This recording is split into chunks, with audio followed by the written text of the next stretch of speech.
ప్రేమ, నమ్మకము గల ప్రభువైన యేసు నామములో శుభములు పలుకుతూ, ఈనాటి బంగారు పొరగ ధ్యానంలో కొన్ని ఆధ్యాత్మిక జీవిత సత్యాల్ని తెలుసుకుందాం. తర్వాత మంచి టాపిక్ ఆహ్, విశ్వాసి గమనించదగిన, ఆచరించదగిన తృప్తి గల జీవితం సర్వంగా కవచం. వీటి గురించి వివరించుకుందాం. అయితే మనలో ఉన్న హ్మ్, దేవుడు మనకిచ్చిన మంచి మనసును బట్టి, పరిశుద్ధాత్మ ప్రబోధమును బట్టి, మనకు సమాజంలో ఆదరాభిమానాలు లభిస్తున్నాయని నమ్మి, కృతజ్ఞత కలిగి దేవుణ్ణి ఎప్పుడు స్తుతించాలి. 3 ముచ్చటైన విషయాలు మనతో ఉంచుకోవాలి. ప్రయత్నం చేయాలి, పని పట్ల నిజాయితీ కలిగుండాలి, దేవునిపై విశ్వాసం ఉంచాలి. విజయం మనదే అవుతుంది. ఎవరిని దేవుడు నిర్దోషిగా ఎంచుతాడో వాడే ధన్యుడని బైబిల్ చెప్తుంది. అట్టి ధన్యత కలిగినప్పుడు దేవుని అండ ఉంటుంది. బాధలు కలిగినప్పుడు 100 కారణాలు చూపితే నవ్వుకోవడానికి 1000 కారణాలు ఉంటాయని గ్రహించుకోవాలి. ఎదురుగాలిలోనే గాలిపటం పైకి లేస్తుంది. మరి జీవితంలో వెలుగే లేదని చీకట్లోనే ఉండిపోతామా? చిరునవ్వు లేదని వేదనలో సర్దుకుని పోతామా? ప్రతి పనిలో కష్టం ఎదురవుతుందని వెనుకంజ వేస్తామా?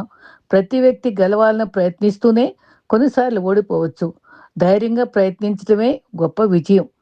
మరి నీ మంచి స్నేహాన్ని, నమ్మకాన్ని, నీ ప్రేమను మన ఇతరుల నుండి మరి ఆహ్, గ్రహిస్తూ అది మన నుంచే ప్రారంభం కావాలి. అయితే లోకంలో అందరూ నమ్మకూడదు. ఎక్కువ నమ్మితే మోసపోతాం. ఎక్కువగా ప్రేమించడం కూడా తగదు. కోరిన ప్రేమ అందకపోతే నిరాశపడతాం. దేవుణ్ణి నమ్ముకుని ఆయన మీద ఆశ పెట్టుకుని సహనంతో కనిపెట్టువాడే ధన్యుడన్నాడు కదా! మన జీవితం, మన సత్క్రియలు దీపస్తంభంపై వెలుగుచుండే రీతిగా ఉండాలి. అవి లోకానికి కనిపించాలి. ప్లాస్టిక్ పువ్వులు ఎంత అందంగా ఉన్ననో తుమ్మెదలు వాలవు. మనిషి బాహ్యంగా ఎంత అందంగా ఉన్ననో మంచి మనస్సు లేకుంటే ఎవరు దగ్గర రారు. మనం ఎదుర్కొనే వ్యక్తుల్లో కొందరిని త్వరగా అర్థం చేసుకోలేకపోవచ్చు. పర్వాలేదు. అపార్థం చేసుకోరాదు. అవతలవాడు తప్పు చేస్తున్నాడని విమర్శించకూడదు. నువ్వు తప్పు చేస్తే మాత్రం ధైర్యంగా ఒప్పుకోవాలి. మరి దేవుని దగ్గర కూడా ఒప్పుకోవాలి. సాయం అడిగేవాడు భక్తుడు, సాయం అందించేవాడు దేవుడు. మరి నీ నిరుపేదవని ఎప్పుడు తాంచరాదు. ధనం నిజమైన శక్తి కానేరదు. మనిషిలో నిలిచి ఉన్న మంచితనము, పవిత్రతలే నిజమైన శక్తి సంపద. మన జీవితంలో మరుపురాని వ్యక్తులు సాధారణంగా 3 రకాలుగా ఉంటారు. నిన్న కష్టాల నుంచి విమోచించేవారు, నువ్వు కష్టంలో ఉండగా పట్టించుకోకుండా వదిలేసేవారు, నిన్ను కష్టాల పాలు చేసి సంతోషపడే వాళ్ళు కూడా ఉంటారు. అది కూడా మనం గమనించుకోవాలి. మరి ఆనందము, నమ్మకం అనేది అమ్మకానికి దొరకవు. ఆనందం మనుషులతో పంచుకోవడానికి, నమ్మకం మనసులో పెంచుకోవడానికి కావాలి మనకి. అది గుర్తుపెట్టుకుంటూనే ఉండాలి. ఈ రకంగా మనకి 2 చెవులు, అవి 2 కలిపితేనట హృదయాకారం వస్తుందట. అది చెవులు వినటానికే కదా మనకు దేవుడు మనకిచ్చింది. మంచి వినటానికి మనం ఉపయోగించుకుందాం. అయితే ఇది నాన్న మరి మరి అనుకున్న టాపిక్ తృప్తి. నిజంగా సంతుష్టి సహితమైన దైవభక్తి లాభదాయకం అని బైబిల్లో ఎంతో చక్కగా చెప్పారు.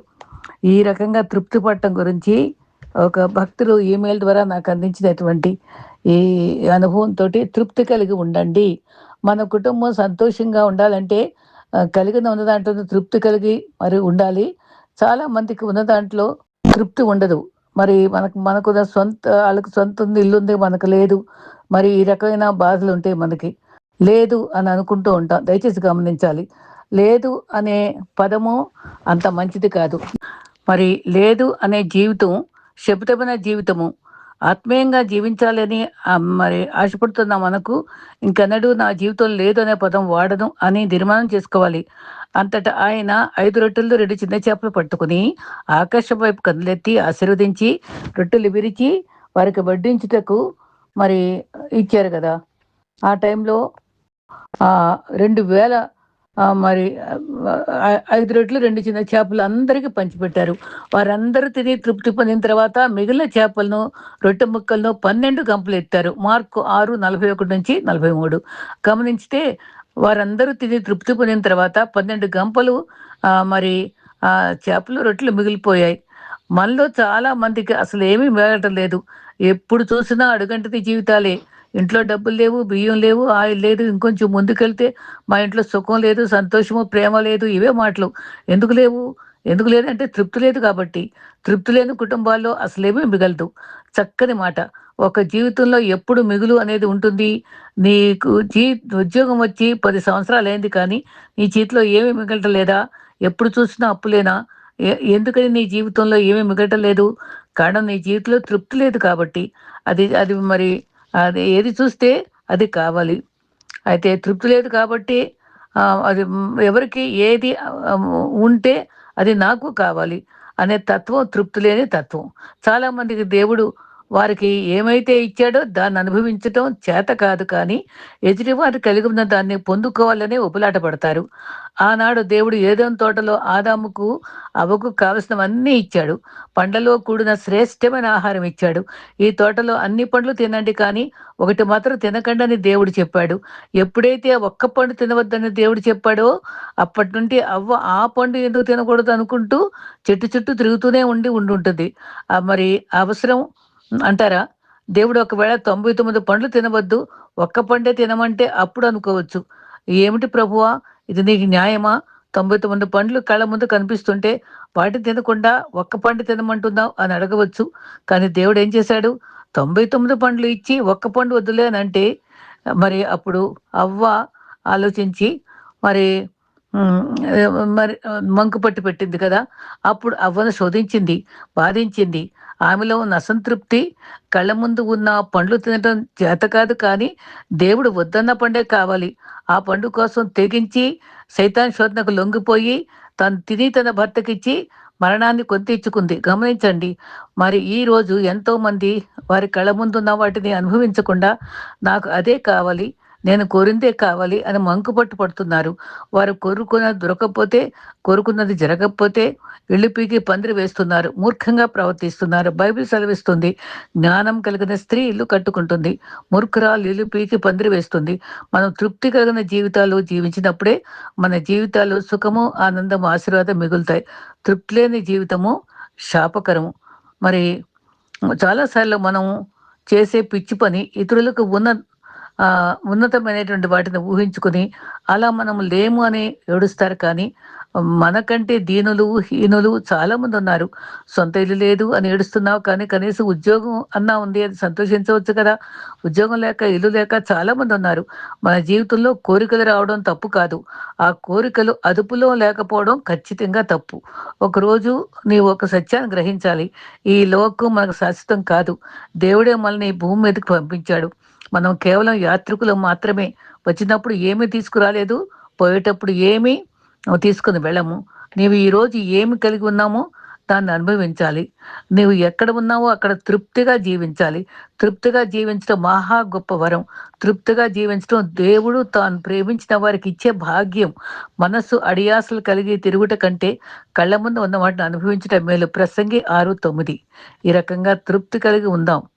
సరే, మనకి ఇంకా ఆసక్తికరమైనటువంటి పౌలు చెప్పినటువంటి సర్వాంగ కవచం. ప్రతి దినము ఈ అనుభవాలు సర్వాంగ కవచం ధరించుకున్నావా ఆంటీ అని ఒక విశ్వాస్ నన్ను అడిగింది. ఎవ్రీ డే మార్నింగ్ మనం ఇవన్నిటితో రెడీగా ఉండాలట. ఏంటో ఉందాం. దేవుడిచ్చి సర్వాంగ కవచం ఆత్మయుద్ధానికి సిద్ధపాటు. ఎఫ్ఎస్సి 6:11-18. అపవాద తంత్రములు ఎదిరించుటకు దేవుడి సర్వాంగ కవచం ధరించుకోవాలి. మన పోరాటం శరీరులతో కాదు గాని అంధకార లోకనాథులతోనూ ఆకాశ మండలమందున్న దురాత్మల సమూహంతోనూ జరుగుతుంది. మొదటిది, నడుమునకు సత్యమును దట్టి, బెల్ట్ ఆఫ్ ట్రూత్. సత్యమును దట్టి మీ నడుముకు కట్టుకునుడి. చరిత్ర ప్రాచీన రోమా సైనికులు యుద్ధానికి వెళ్లే ముందు తమ వస్త్రాలు అడ్డు రాకుండా దట్టిని బిగించుకునేవారు. అది కవచానికి ఆధారం. అపవాది అబద్ధకుడు. మన అబద్ధాలు జయించాలంటే మన జీవితం వాక్యమనే సత్యంతో స్థిరంగా ఉండాలి. సత్యం లేని ఆయుధము నిలవదు. నీతి అను రొమ్ము కవచం ధరించుకోవాలి. తర్వాతది, బ్రెస్ట్ ప్లేట్ ఆఫ్ రైచియస్నెస్. చరిత్ర. ఇది మన హృదయాన్ని, ఊపిరితిత్తులను, ముఖ్యంగా అవయవాలను కాపాడుతుంది. మన స్వనీతి పనికిరాదు. క్రీస్తు అనుగ్రహించిన నీతిని మనము ధరించుకోవాలి. మన హృదయం అపరాధ భావంతో కుంగిపోకుండా మరి క్రీస్తు రక్తం ద్వారా లభించిన నీతి మనల్ని రక్షిస్తుంది. 3, సమాధాన సువార్తను జోళ్ళు, shoes of gospel of peace. సమాధాన సువార్త వలనైనా సిద్ధమంతటి జోళ్ళు మీ పాదాలకు తొడుక్కోవాలి. చరిత్ర, యుద్ధభూమిలో ముళ్ళు రాళ్ళు ఉన్న జరిపోకుండా గట్టి పట్టునిచ్చేది ఈ జోళ్ళు. సువార్తను ప్రకటించడానికి సిద్ధంగా ఉండటమే మన ఆత్మీయ పట్టు నిలుస్తుంది.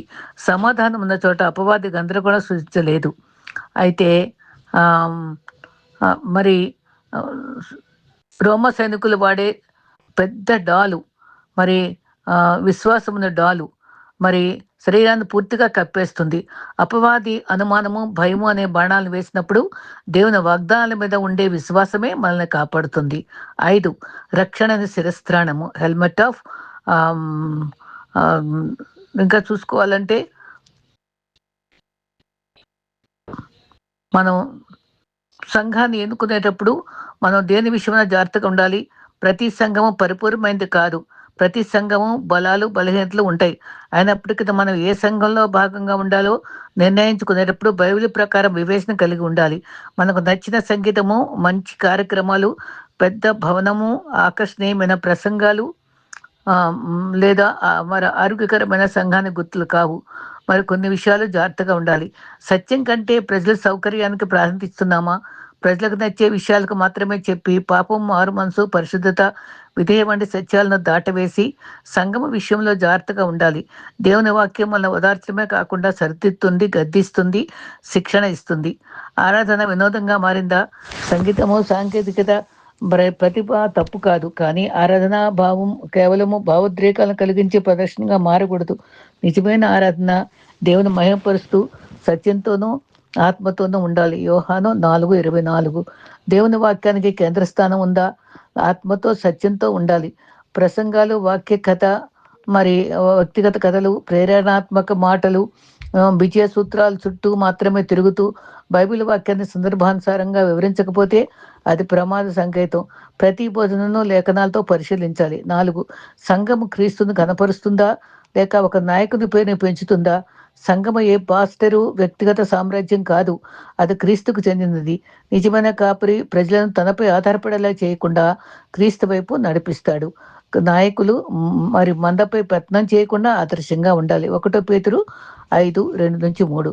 పాపము, మారు మనసు, పరిశుద్ధత గురించి స్పష్టంగా బోధిస్తున్నారా? ప్రేమ గురించి మాత్రమే మాట్లాడుతూ పాపం గురించి మౌనంగా ఉండటం పూర్తి బైబిల్ బోధ కాదు. నిజమైన సువార్త మన పాపాన్ని చూపిస్తుంది, మారు మనసు పిలుస్తుంది, క్రీస్తులో క్షమాపణ ప్రకటిస్తుంది, పరిశుద్ధ జీవితానికి నడిపిస్తుంది. ఐశ్వర్యము, స్వస్థత, విజయమే దేవుని ఆశీర్వాదానికి ప్రధాన గుర్తులుగా చూపిస్తున్నారా? 5వ పాయింట్ అది.